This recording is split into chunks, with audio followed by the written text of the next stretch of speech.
Na ndio maana Simba tushakutana viwanja vingi. Tushakutana huko Amani Zanzibar, Afrika Mashariki na Kati. Katika ligi makombe mbalimbali tushacheza mpaka Kigoma. Tushakutana Dodoma.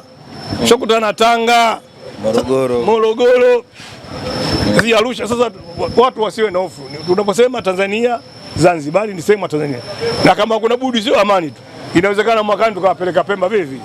Hii timu ya wananchi, kama timu ya wananchi kila sehemu wana haki wa kuona klabu yao. Ndio. Kwa hiyo wasiwe na visingizio. Wao wameandaa timu yao na sisi tunaandaa timu yetu. Haitimisha tupatikana Jumapili. Mnyama anaamini kwamba mashabiki wao wanaamini kwamba watawafunga nyinyi, lakini pia wanasema miongoni mwa wachezaji ambao wameingia kwenye dirisha dogo, kwa maana hasa wakimzungumzia zaidi Depu pamoja na Okero, wanasema ni wachezaji wa daraja la kawaida sana. Kwa hiyo ni wachezaji ambao wao hawahofii, lakini pia wakienda mbali wakisema miongoni mwa wachezaji wengine viwango vyao vimeonekana ku drop, mfano kama Max Nzengeli na mechi ya 10 hajafunga. Timu moja wachezaji 11. Sio lazima afunge Maxi au afunge Pacome. Yoyote atakayefunga tutatimiza wajibu wa klabu. Lakini hao wanasema hawaogopi, wanaohofia, ndio maana wanawataja. Yanga tuna wachezaji wangapi? Mbona wamtaji Kibwana? Mbona wamtaji Zoe Mwenda? Mbona wamtaji Faili Musa? Ukiona mpaka ina maana hao wanaohofia. Sasa wasihofie. Tuje tukamilishe utaratibu. Huu ndio mpira, mchezo wa mpira hausaji oga wala visigizio. Alojiandaa vizuri, alofanya mazoezi vizuri, ataonesha uwezo wake uwanjani. Ndio. Hilo ndo kubwa na la msingi. Tarehe 1 mwezi wa 3 tupo kwenye mfungo wa mwezi mtukufu wa Ramadhani. Maana mechi hiyo bwana wanasema itapigwa kavu kavu.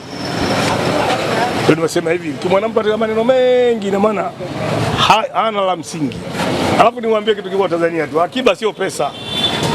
Wewe wanaweka akiba hata ya maneno ili kesho uwe na kuongelea. Sawa? Hakuna mtu wa Yanga anaidharau timu ya Simba. Sisi tunajua kwamba wao ni klabu kama sisi, wao wataandaa timu yao na tuna timu yetu. Lakini kubwa tu, ni klabu kubwa au ndogo? Ndogo, wale wanetu. Hili huwa naisema. Hapo bahati mbaya nyinyi mnapokutana na wale, ili swali kwa nini hamtaki kuliuliza? Swali gani? Hili ni kwamba sisi Simba, sisi wanetu.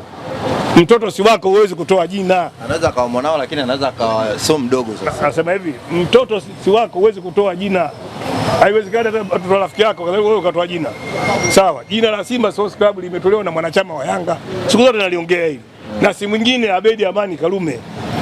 Jina la Young African Sports Club limetolewa na mtu ambaye anafanana jina langu. Anaitwa Mohamed Fupi. Mtu mmoja wa Bagamoyo ndio toa jina hili. Wakwambie wale jina la Simba katoa nani? Lakini katika wale pale wote chekechea hawezi kulijua. Maana yake hiyo hasa muone hiyo jina kama katoa mtu kutoka Zanzibar na anaenda kucheza Zanzibar. Sio muone kama tayari mshakufa Msumi. Hatujakufa.